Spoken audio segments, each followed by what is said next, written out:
जनवरी 2024 तक यूपीआई ने 9.3 billion transactions per month record किया, जिसकी टोटल वैल्यू 18.41 ट्रिलियन से भी ज़्यादा है।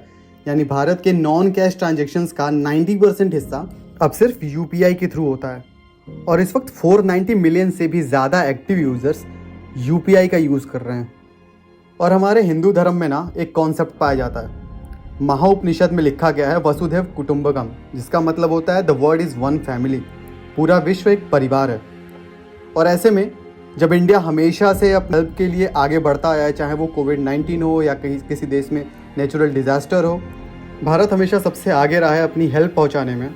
और जब टेक्नोलॉजी की बात आती है तो ऑब्वियसली हम चाहेंगे कि रिलेशंस अच्छे हों, टेक्नोलॉजी शेयर हो इन बिटवीन फ्रेंडली कंट्रीज़। तो इसी कंटिन्यूएशन में मलेशिया के पीएम अनवर के साथ मोदी जी की मीटिंग हुई है, जहाँ पे अपने बायलैटरल रिलेशंस को अच्छा करने के लिए और डीप करने के लिए उन्होंने मेमोरेंडम्स ऑफ अंडरस्टैंडिंग, जिसको एमओयू भी कहा जाता है, दोनों नेशंस ने एक्सचेंज किए।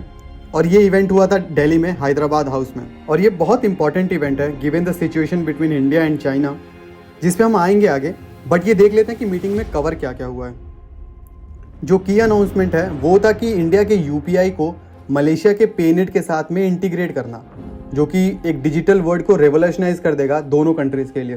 पेनेट मलेशिया का आप ऐसे समझ सकते हो जैसे इंडिया के लिए यूपीआई है, वैसे ही पेनेट मलेशिया के लिए है, जिसके साथ में artificial intelligence, quantum computing, semiconductors, इन सारे फील्ड्स पे भी बात हुई कि इसको कैसे इन्हेंस किया जा सकता है, इसमें कॉपरेशन कैसे बढ़ाया जा सकता है। यूपीआई 7 देशों में ऑलरेडी इंटीग्रेटेड है, जिसमें से Singapore, UAE, Oman, Sri Lanka, France, Nepal, Bhutan, ये सारे देश हैं।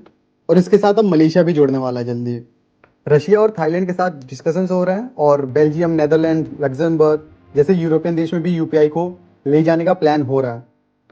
बट एक बहुत बड़े एलिमेंट की बात करते हैं, चाइना की। मलेशिया का इंडिया में आना, ये मीटिंग्स होना, ये डेवलपमेंट्स होना, एमओयू का एक्सचेंज होना, इसको लेके चाइना बिल्कुल भी खुश नहीं होगा। आपने स्ट्रेट ऑफ मलक्का सुना होगा, यहीं से चाइना का 80% ऑयल इंपोर्ट होता है।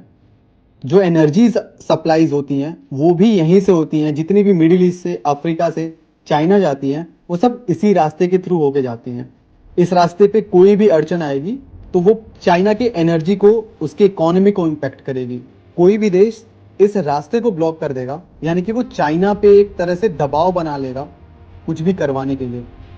इस इशू को रिजॉल्व करने के लिए ही चाइना ने चाइना पाकिस्तान इकोनॉमिक कॉरिडोर की शुरुआत की है, उसकी डेवलपमेंट की शुरुआत की है, जो कि ग्वादर से होते हुए शिनजियांग तक जाएगी। और ये पाइपलाइन से होकर जाएगी तो मलाक्का को पूरी तरह से बाईपास कर देगी। हालांकि अभी डेवलपमेंट बहुत ज़्यादा हुई नहीं है, अभी वो ऑपरेशनल नहीं है, उस पर चला नहीं जा सकता। तो अभी के लिए चाइना के पास सिर्फ एक मलाक्का वाला ही रूट है। हालांकि पाकिस्तान बहुत कोशिश कर रहा है कि ये काम तेज़ी से आगे बढ़े और पैसे आएँ।